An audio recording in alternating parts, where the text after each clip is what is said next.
Ya, kita mulai. Bismillahirrahmanirrahim. Assalamualaikum warahmatullahi wabarakatuh.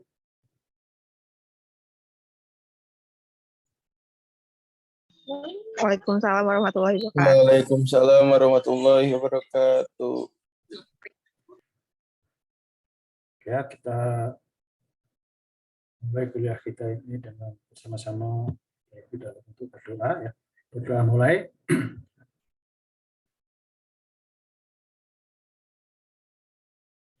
Cukup. Ya, sebelum perkuliahan kita mulai, pertama ada informasi dari PAK nanti akhir bulan ini atau awal bulan April kita sudah UTS ya. UTS itu biasanya kan pertemuan 7 atau pertemuan ke-8 ya. Sedangkan kita sekarang baru pertemuan yang keempat ya. Jadi nanti minggu ini atau minggu depan kita harus sudah mengganti kekurangan itu supaya minggu berikutnya kita bisa ya. Nah, sekarang sebelum kuliah ini saya tanyakan dulu kepada kalian yang punya waktu yang kosong yang tidak ada kuliah hari apa? Biasanya suka ada waktu kosong kuliah itu ya, yang nggak ada kuliah baik offline maupun online ya. Hari Rabu, Pak. Hari Rabu. Hari Sabtu, Pak. Hah? Hari Rabu dan Sabtu ya. Oke, Iya, kalau Pak. begitu kita ambil hari Rabu saja ya. Hari Rabu itu kan besok ya. Ini kan Selasa ya. Oke ya, jadi berarti kita putuskan aja karena sudah kosong dari Rabu. Nanti besok supaya kalau namanya utang kan harus segera dibayar ya, jangan sudah nunda takut nanti minggu depan nggak bisa lagi. Karena itu semoga saya juga sehat, kalian juga sehat. Tapi besok nanti kita akan adakan kuliah tambahan sekaligus 2 kali pertemuan. Jadi nanti siangnya supaya tidak terlalu mepet nanti jaraknya dengan waktu istirahat ya. Nanti kita mulai jam 9 ya. Bukan 9.30 tapi jam 9 ya. Jadi nanti sampai jam 11.30 ya. Jadi jam 9 sampai 11.30. Nah, kemudian nanti kita teruskan jam 1 ya sampai jam 15.30. Seperti kayak hari ini ya, jamnya sama jam 1 sampai 15.30. Jadi nanti kita akan 2 kali pertemuan untuk mengganti 2 kali pertemuan yang saya dulu tidak bisa masuk karena halangan ya. Berarti besok ya. Besok itu tanggal berapa? Tanggal 13 ya. Ya. Besok tanggal 13. Maaf, Pak. Ya. Online apa offline, Pak? Online ya, online. Ya, online. Nanti kalau yang offline nanti kita bayar belakangan aja ya. Sekarang kita bayar dengan online dulu. Ya. Oke ya, itu. Jadi kalau offline kan kita harus atur dulu dengan Pak Wahyu ya, yang offline. Jadi sekarang kita pakai online dulu. Tapi nanti kalau kita mau offline untuk bayar yang offline kemarin, yang tinggal switch aja dengan yang online kan. Tapi nanti waktunya kan tidak bebas itu ya kalau offline, karena harus menggunakan ruangan. Nanti kita harus sepakat dengan Pak Wahyu apakah ada ruang kosong pada hari tertentu ya, dari saudara hari Rabu itu ya, kosongnya itu.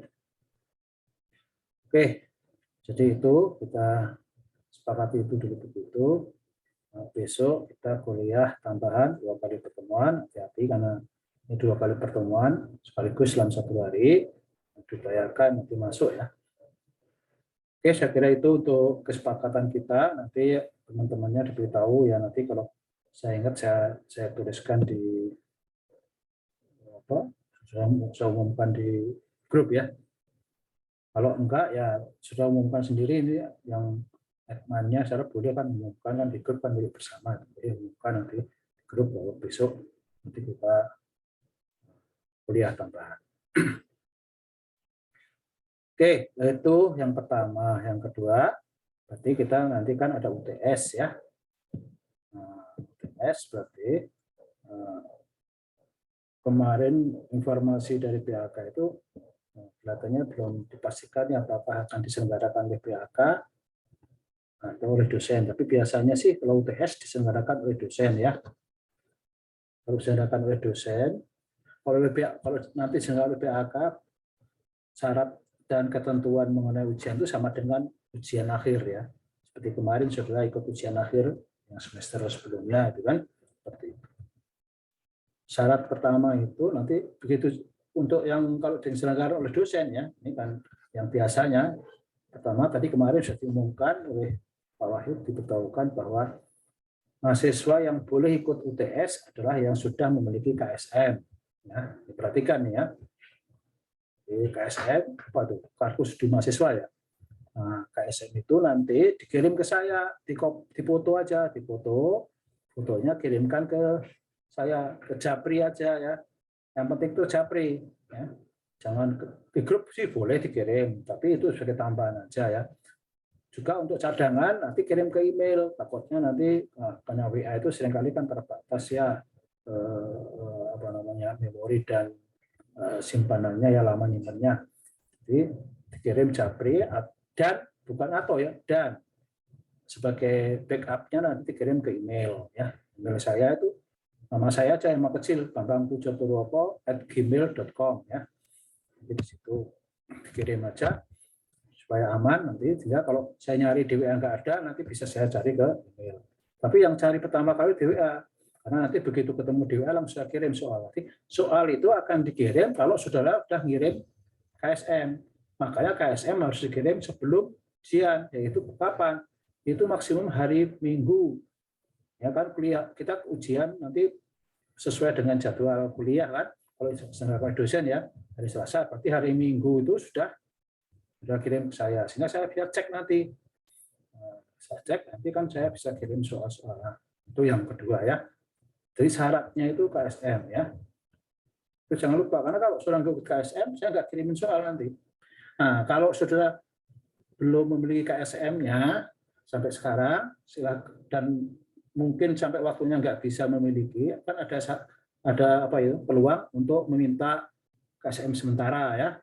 Nah, itu nanti sudah minta ke bagian keuangan untuk dispensasi, lalu dikasih KSM sementara. Silakan diurus itu, tapi itu nanti pokoknya itu harus diurus sebelum hari hanya kuliah itu, hari hanya ujian. Mas minggu hanya ya. Nah, nanti sesuai dengan jadwal tadi, ya saudara tinggal punya waktu minggu ini untuk ngurus KSM itu ya. Karena minggu ini kan sampai tanggal ini hari Selasa ya, tambah Rabu, Kamis, Jumat, Sabtu, Minggu, itu 5 hari lagi, berarti sekarang tanggal 22, berarti udah tanggal 27 kan. Nah, nanti minggu depannya itu kan sudah bisa UTS, kita kan kalau kita sudah bayar 2 kali pertemuan, mungkin. Nah, kalau paling lambat kita mundur sampai bulan April awal. Bulan April awal itu kan bulan puasa, ya kan? Wah, itu sebenarnya nggak terlalu bagus ya. Tapi kalau ujiannya masih pakai online, masih pakai luring, diserahkan dosen, nanti sih ya ujiannya tetap di rumah gitu ya. Kecuali nanti ada pengumuman yang terakhir ini, nanti ada susulan pengumuman offline, nanti kita umumkan. Kalau ujiannya offline ya berarti kita umumkan lewat grup. Jadi sementara ini sesuai dengan ketentuannya kemarin, itu soal dikirim melalui WA. Lalu jawaban juga dikirim melalui WA gitu ya, yang saya ya. Nah, ya itu ketentuan yang ujian. Kemudian yang berikutnya nanti setiap ujian kan ada batasan waktu ya, biasanya disesuaikan dengan waktu kuliahnya ya, waktu kuliahnya. Nah, kalau saudara mungkin sekitar 2 jam lah itu nanti ya. Nah, 2 jam ini nanti saudara dihitung pada waktu kapan, karena pengirimannya nggak bareng, karena ini harus dikirim satu-satu gitu ya soalnya. Kalau menggunakan sistem yang lama ini dikirim satu-satu soalnya ke mahasiswa, ini jumlahnya banyak, mungkin penerimaan soal itu tidak bareng, maka perhitungan waktunya itu dihitung pada saat mulai tibanya soal di PA saudara. Jadi pedoman saya nanti untuk menghitung waktu saudara adalah mulai dari saya mengirimkan, bukan pada saat mulai waktu ujian ya. Kan kalau ujian kan jadwalnya 9.30. Nah, mungkin 9.30 itu ya hanya 1-2 orang saja nanti yang bisa terkirim. Nah, terusnya pokoknya yang terakhir itu malah menjelang selesai baru terkirim soalnya. Nanti nggak adil kalau kita batasi waktunya sama. Jadi waktu itu dihitung per mahasiswa ya. Nanti per mahasiswa itu nanti akan berbeda-beda. Yang penting durasinya sama, yaitu kalau saya tentukan 2 jam ya 2 jam, kalau 2,5 jam ya 2,5 jam. Dilihat nanti ditunjuk soalnya. Jadi itu disesuaikan dengan datangnya soal ya. Jadi nanti ngirimkannya ke saya, jawabannya juga nggak akan barengan. Ya. Nah itu mengenai ketentuan perhitungan waktu kalau diselenggarakan dengan sistem yang lama. Sorry, nanti sudah diambil oleh BAK ya. Nah, yang berikutnya itu nanti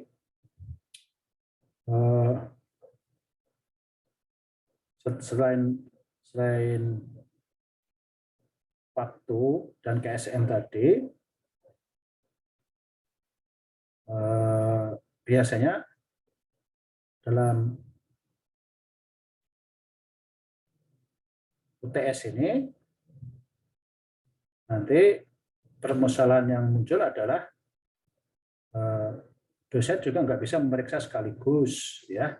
Sehingga jawaban yang sudah kirim ke WA itu jangan langsung dihapus. Jadi sebelum nanti keluar nilai UTS, ya jangan dihapus, ya. Sehingga kalau di download itu nanti oleh dosen dibuka itu kalau sudah hapus memorinya nanti hilang, nggak bisa, ya. Makanya jangan buru-buru dihapus. Pastikan nanti sampai ujian akhir itu sudah simpan terus itu. Jadi, potretnya kan nanti dalam petunjuk saya minta saudara untuk mengirim dalam bentuk gambar foto, ya. Nanti jawaban itu nanti tulis di kertas, terus difoto, terus dikirimkan. Itu kalau yang pakai sistem yang lama, ya. Nah, gambar yang dikirimkan, jawaban soal yang dikirimkan itu dan soalnya itu, kalau soalnya kan nanti simpenannya dari saya, ya. Jadi saudara hapus pun saya masih punya. Tapi untuk yang jawaban itu kan source-nya itu sumbernya dari saudara, ya. Yang punya saya itu kalau belum saya simpan ya belum bisa nanti kalau saya download sudah hapus, berarti saya nggak bisa download lagi, ya.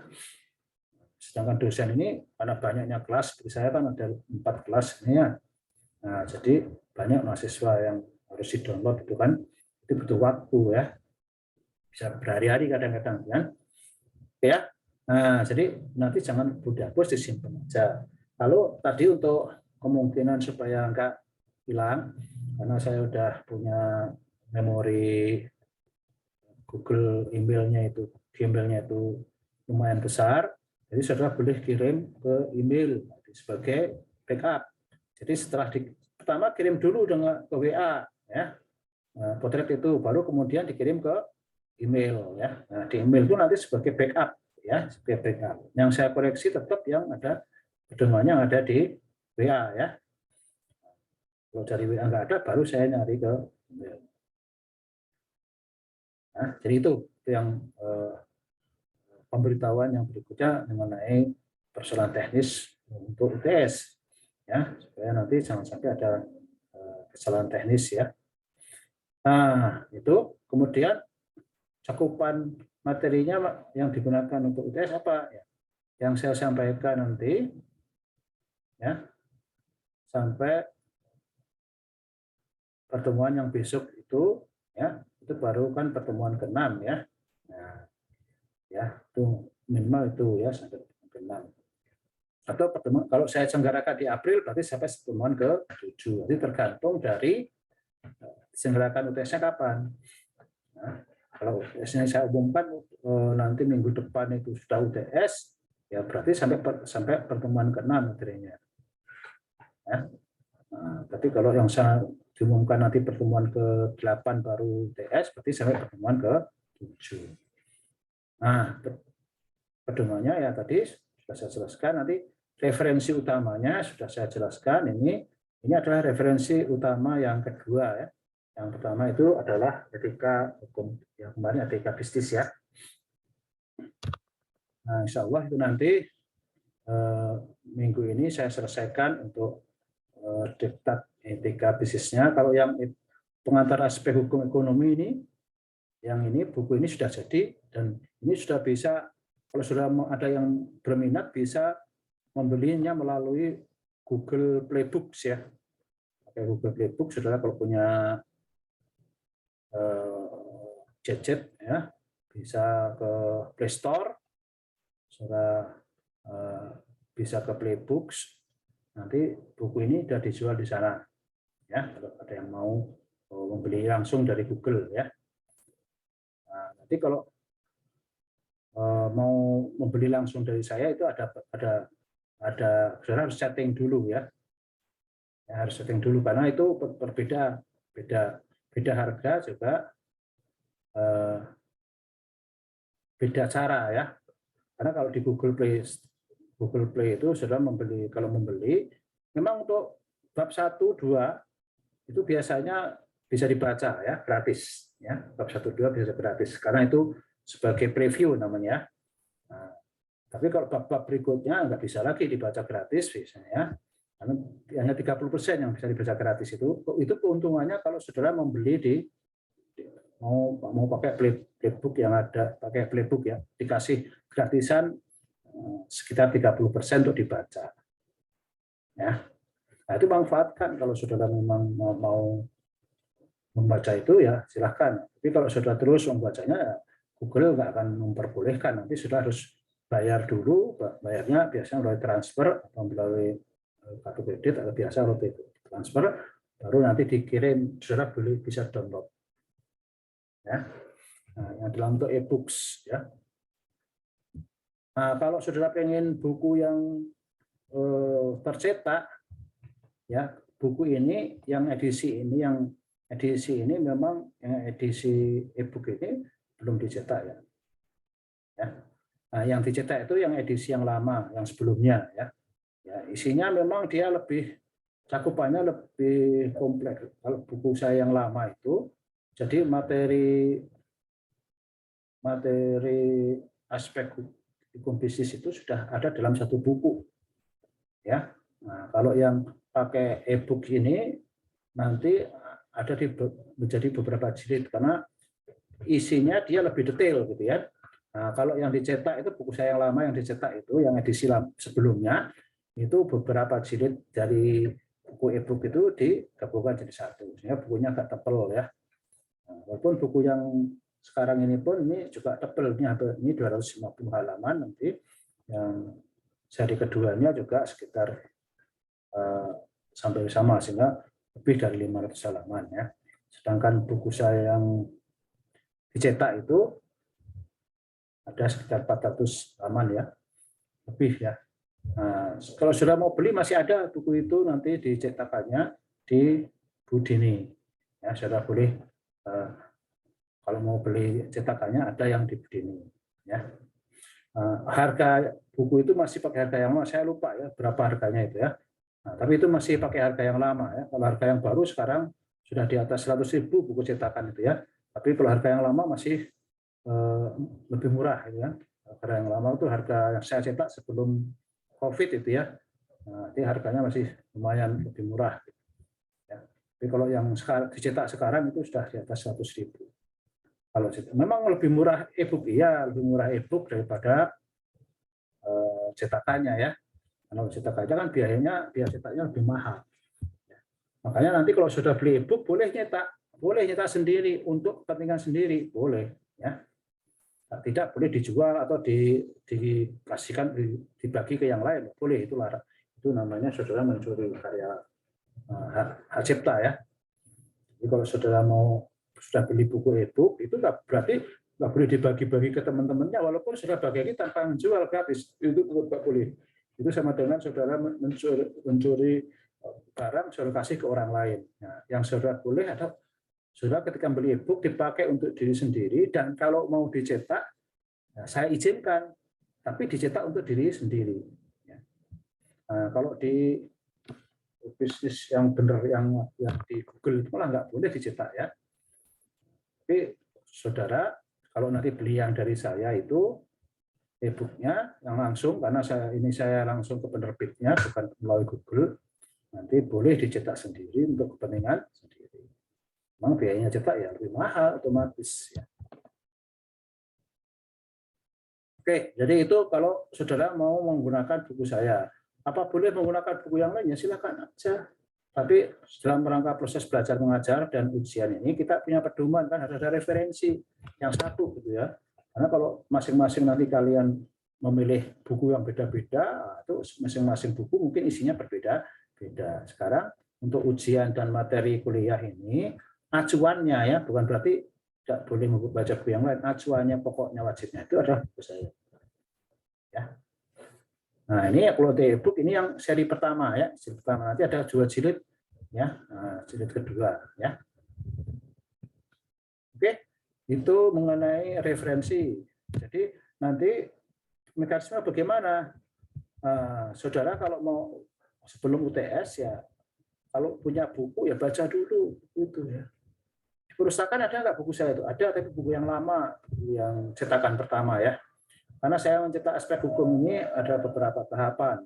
Tahapan yang pertama diterbitkan oleh Dikmenti ya, karena itu hak cetaknya dibeli ya oleh Dikmenti. Lalu dicetak itu yang buku ringkes ya. Buku ringkes itu hanya 100 halaman lebih sedikit atau hampir 2 ya. Nggak nyampe 200 halaman lah jelas. Nggak nyampe 200 halaman. Itu buku versi ringkas yang lama ya.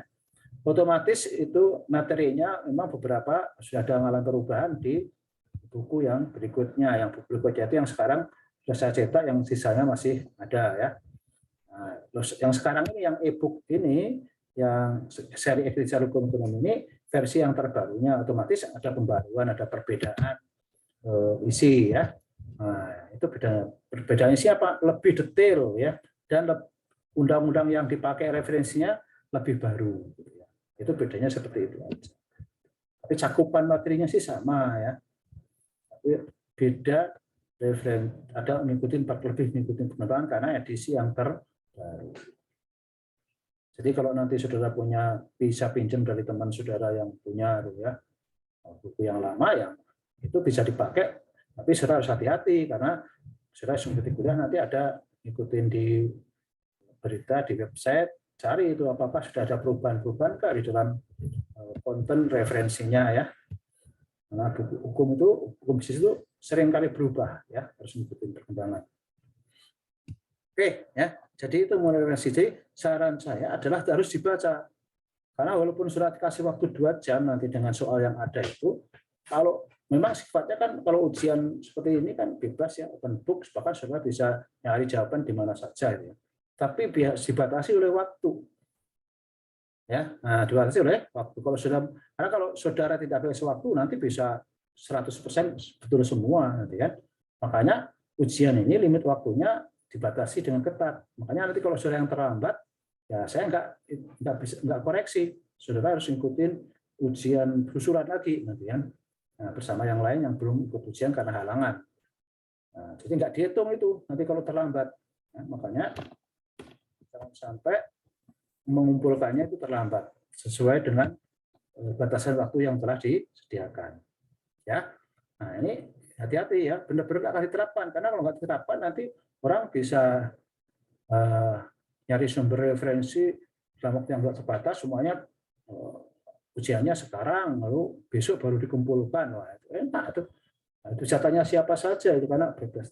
Jadi sebagaimana model informasi yang sekarang yang sudah terbuka, maka untuk menguji seseorang itu dalam kaitannya dengan ilmu pengetahuan, batasannya adalah waktu.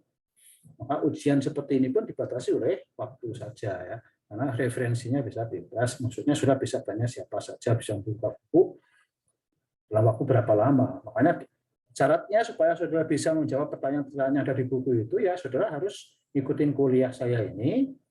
Yang pertama melalui Zoom, bukan melalui WA saja yang bisa menjawab pertanyaan dengan baik itu pasti yang ikuti kuliah, karena materi-materi yang saya pelajari kuliah itulah nanti yang akan dikeluarkan di ujian dan yang ada di buku referensi. Karena tidak semua materi kadang-kadang bisa disampaikan di referensi karena keterbatasan waktu. Maka sisanya sudah baca sesuai dengan cakupan materi. Kalau di Zoom-nya kan paling-paling yang pokok-pokok saya yang dibicarakan. Detailnya itu lalu sudah baca di buku referensinya. Maka baca buku referensinya itu kalau sudah pengen dapat nilai langsung lulus C, B, A gitu, nggak mau harus baca. Dan itu dari pengalaman. Saya bukan karena nanti otomatis yang beli buku itu pasti dapat nilai, bukan begitu. Nah, yang bisa dapat nilai bagus itu biasanya punya bukunya, dibaca. Ya, kalau dia dibaca lebih dari 1 kali, sehingga pada waktu ujian itu sudah bisa cepat menjawab, sehingga tidak ketinggalan waktu. Ya, jadi seperti itu nanti. Ingat ya, saudara nggak bisa saling nyontek jawaban ya, karena soal yang kita kirim ke mahasiswa itu tidak sama, ya, tidak sama satu dengan yang lainnya. Jadi nanti kalau saudara kerjasama dengan teman sebelahnya gitu ya, hati-hati karena soalnya berbeda. Ya, satu dengan yang lain itu ada dikombinasi nanti ya. Karena ada beberapa mahasiswa yang ngirim contekan dari temannya gitu ya, karena dia malas mungkin mengerjakannya. Tahu-tahu soalnya kan berbeda, akhirnya malah 0 nilainya, ya kan? Ya. Jadi begitu ya. Jadi hati-hati ya. Jadi saya tipikal saya itu kalau ngasih ujian yang model terbuka atau model ujian open book itu selalu kita kasih kombinasi soal yang berbeda ya. antara satu mahasiswa dengan mahasiswa yang lainnya. Oke, itu penjelasan. Jadi syaratnya baca, ya. Kalau udah punya bukunya dibaca, ya. Kira-kira begitu. Nah, kalau sudah nggak punya buku karena nggak punya anggaran untuk membeli, ya silahkan saudara cari referensi yang gratis di sumber-sumber website yang gratis. Karena banyak undang-undang yang gratis, peraturan-peraturan yang gratis, ya. Karena sumber utama dari hukum bisnis itu juga peraturan perundang-undangan. Contohnya nanti saudara akan belajar umpamanya ini kita belajar pertama kali yang nanti biasanya aspek hukum perdata. Nah, hukum perdata itu ada di kitab undang-undang hukum perdata. Itu ada di website gratis banyak, tinggal download saja ya. Saya juga waktu membuat buku ini ya referensi salah satunya dari situ, salah satunya ya. Yang lain-lain dari buku-buku yang lain. Memang ya tidak semua bisa gratis ya. Nah, ada juga yang terpaksa kita harus beli karena memang nggak ada ya. Nah, jadi silakan. Tapi kumpulkan dulu, ya dikumpulkan dulu. Jangan sampai pada waktu sudah ujian baru nyari ya, nggak akan keburu, ya nggak akan keburu ya. Nah, nggak akan keburu apalagi nanti kalau saudara ada di tempat di mana datanya terbatas, kemudian apa namanya pelet ya, wah udah mungkin dari katakanlah 50 soal sudah bisa hanya ngerjakan 10 soal aja udah habis waktunya kalau sudah sistemnya begitu ya. Cari jawaban langsung waktu on the spot ya. Jadi materi-materi seperti sekarang contohnya, saya sudah sekarang mengenai etika bisnis kemarin ya. Saya sudah download tuh materi-materi yang berhubungan dengan etika bisnis kumpulin gitu kan ya. Nah, terus dibaca nanti kan gitu. Kalau download yang dari apa namanya yang YouTube yang sudah saya upload gitu kan. Terus didengerin gitu kan. Karena tidak semua saya lihat tidak semua mahasiswa ikut di Zoom juga kan. Makanya itulah gunanya YouTube itu bisa rekaman itu bisa didengarkan ulang. Ya dan seterusnya nanti ya materi yang lain ya nanti materi aspek hukum ekonomi dan bisnis ini mungkin yang pertama ini tersebar di mana-mana ya. Tapi kalau nanti sudah masuk ke hukum perdata nanti ada kitab undang-undang hukum perdata dan beberapa referensi dari buku yang saya sebutkan di dalamnya. Nah, kalau saudara bisa membaca langsung dari sumber yang saya sebutkan itu, ya berarti saudara ya nggak masalah. Gitu. Tapi itu nanti ada banyak ya, ada banyak buku, ada banyak undang-undang yang harus saudara baca sendiri. Nah, buku saya ini otomatis sudah merangkum dari semuanya itu, gitu kira-kira seperti itu. Selain nanti saya memberikan komentar-komentar. Oke ya, jadi itu cara bagaimana saudara memperoleh nilai yang baik dalam UTS ya. Jadi jangan jojong baik nunggu nanti ya kalau bisa kerjakan ya. UTS itu tidak ada remedial ya, tidak ada remedial UTS ya. Yang ada itu remedial itu UAS ya. UTS itu nilainya hanya ujiannya hanya sekali ya. Maka saudara sekali jelek nggak bisa diperbaiki lagi. Nah, karena materinya sedikit, saudara harusnya lebih baik dalam persiapan. Makanya saya kasih tahu, saya wanti-wanti jauh sebelumnya ini supaya nanti sudah persiapan ya. Persiapan. Ini nggak apa-apa, saya satu sesi saya jelaskan mengenai ujian supaya nanti dalam waktu tes itu sudah tidak kena masalah ya. Nah, nilainya soalnya 26% ya. Nah, 20%. Ya, sama dengan tugas ya. Nah, tugas belum saya berikan, nanti kayaknya tugas saya berikan setelah UTS ya. Oke, jadi itu gambaran mengenai bagaimana UTS itu akan dilakukan dan bagaimana supaya saudara mendapatkan yang baik. Intinya kalau hukum itu banyak membaca ya, banyak membaca ya. Karena apa yang saya ceritakan di Zoom ini tidak akan ada berapa, 10 mungkin dari baterai itu pun nggak nyampe. Karena kita dibatasi oleh waktu ya. Sebutnya yang terlalu luas. Jadi kurang hukum itu intinya adalah membaca ya.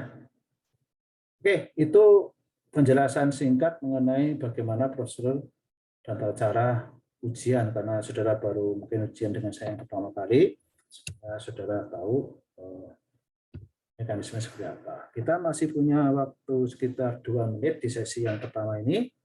Kalau ada yang mau penjelasan lebih lanjut atau bertanya atau punya usulan, silakan. Ya, silakan.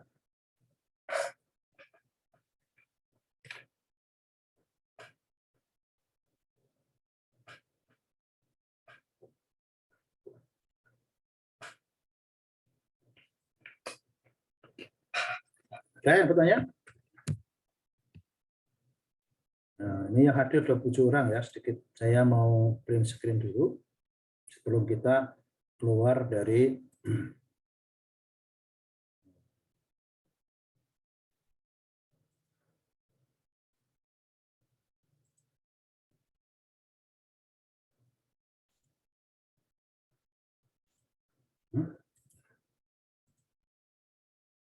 Oke.